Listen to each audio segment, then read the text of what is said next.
കരിവെള്ളൂർ മുരളി കൂടി നമ്മോടൊപ്പം ചേരുന്നു. ശ്രീ കരിവെള്ളൂർ മുരളി, ഈ സത്യഭാമയുടെ യൂട്യൂബ് ഇൻ്റർവ്യൂ താങ്കൾ കണ്ടോ?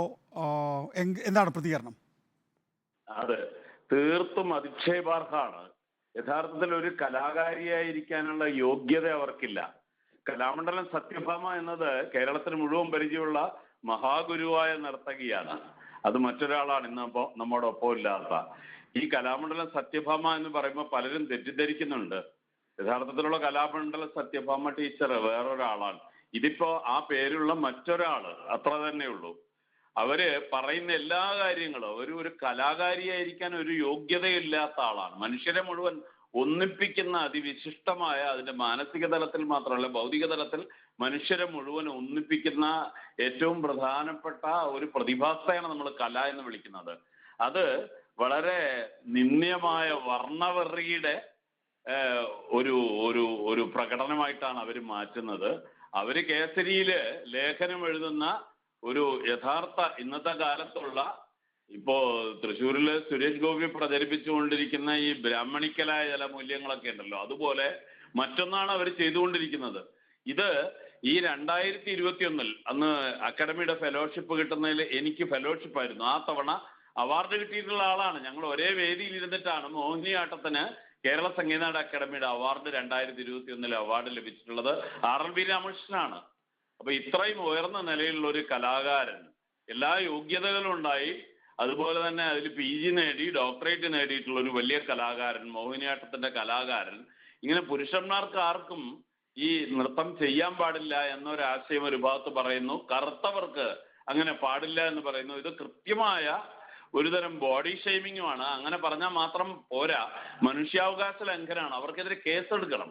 പരസ്യമായിട്ട് ഒരു യൂട്യൂബ് ചാനലിൽ ഇരുന്ന് ഇങ്ങനെ സംസാരിച്ചത് കൊണ്ട് തന്നെ അതൊരു വളരെ വികൃതമായ സന്ദേശമാണ് വരുന്ന തലമുറകളിലേക്ക് കൂടി പ്രചരിപ്പിക്കുന്നത്. അതാണ് അതിന്റെ ഏറ്റവും പ്രധാനപ്പെട്ട ഘടകമെന്ന് തോന്നുന്നു ശ്രീ കരിവെള്ളൂർ മുരളി. അതായത് നൃത്തത്തെക്കുറിച്ച്, നൃത്തത്തിൽ ആകൃഷ്ടരായി വരുന്ന കുട്ടികൾ വെളുത്തവരായിരിക്കണമെന്നും അവർക്ക് സത്യഭാമയുടെ ഭാഷയിലെ കോട്ട് അൺകോട്ട് സൗന്ദര്യമുള്ളവരായിരിക്കണമെന്നൊക്കെയാണ് ഒരു നൃത്ത പഠനം പൂർത്തിയാക്കുകയോ അല്ലെങ്കിൽ അതിൻ്റെ ഏതെങ്കിലുമൊക്കെ ഘട്ടത്തിൽ നിൽക്കുകയോ ചെയ്തിട്ടുള്ള ഒരാൾ പറയുന്നത്. ഇത് എത്രയോ കുട്ടികൾക്ക് ഒരു വലിയ അപകർഷത സൃഷ്ടിക്കും. നൃത്തത്തിന്റെ രംഗത്ത് തന്നെ പ്രവർത്തിച്ചുകൊണ്ടിരിക്കുന്ന, ഇപ്പൊ നമുക്കറിയാം ഇന്ത്യയിൽ മുഴുവൻ വളരെ പ്രശസ്തരായ പലരും, അങ്ങനെ നോക്കിയാൽ ഈ മെലനിന്റെ ആബ്സെൻസ് കൊണ്ട് ആകെ വെളുത്തു പോകുന്ന മനുഷ്യരുണ്ടാവും. അത് ഒരു വലിയ മേന്മയായിട്ട് വരുമോ? അങ്ങനെയാണെങ്കിൽ ഈ പറയുന്ന അനുസരിച്ച് ഈ തൊലിയുടെ നിറം വെച്ചിട്ട് കലയെ അളക്കുന്നവരെ കലാകാരന്മാരായിട്ട് കലാകാരികളായിട്ട് ഇരിക്കാൻ, ആ പേരുച്ചരിക്കാൻ പോലും യോഗ്യതയില്ലാത്തവരാണ് അവർ. ഇത് ഇന്ത്യയിൽ ഇപ്പൊ പടർന്നുകൊണ്ടിരിക്കുന്ന ഒരു ആശയത്തിന്റെ പ്രകടനം കൂടിയാണ്. അതാണ് നമ്മൾ മനസ്സിലാക്കേണ്ടത്. എല്ലാ രംഗത്തേക്കും ആരൊക്കെയാണ് വേണ്ടത് എന്നതിന്റെ ചില വളരെ കൃത്യമായ മാനദണ്ഡങ്ങൾ പലർ ചേർന്ന് നിശ്ചയിക്കുക.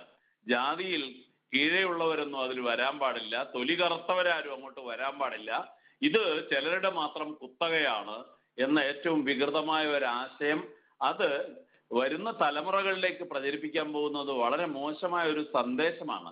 ഒരുപാട് പേർക്ക് അപകർഷത സൃഷ്ടിക്കാൻ അത് ഇടയാക്കും.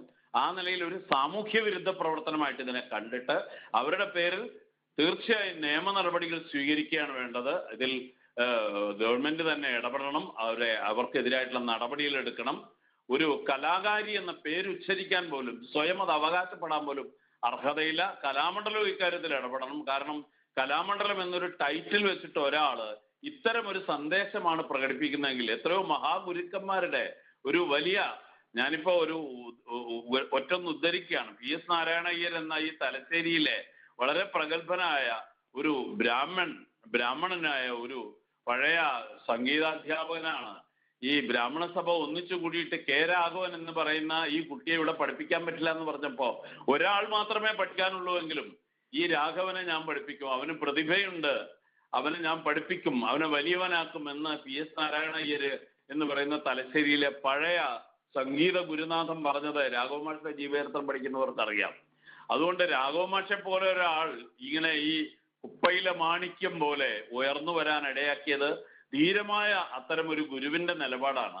എത്രയോ കുട്ടികളെ പഠിപ്പിക്കുന്ന ഈ സത്യഭാമയെ പോലുള്ളവരൊക്കെ ഇങ്ങനെയാണ് പറയുന്നതെങ്കിൽ നമ്മുടെ സമൂഹത്തിൽ എത്ര മനുഷ്യരാണ് ഈ പടുകുഴിയിലേക്ക് വീണു പോവുക എന്ന് നമ്മൾ തിരിച്ചറിയണം. അത് പലരും അനുകരിക്കാൻ കൂടി തുടങ്ങിയാൽ ഒരിക്കലും നമ്മുടെ വലിയ ഒരു തലമുറയ്ക്ക് കടന്നു വരാൻ പറ്റാത്ത അവസ്ഥയിലേക്ക് അവർ മാറിപ്പോകും. അതുകൊണ്ട് ഉറപ്പായിട്ടും ഇതിൽ വലിയ ഇടപെടൽ ഉണ്ടാവണം. കേരളം മുഴുവൻ ഇതിന്റെ പ്രതിഷേധം ഉയരണം.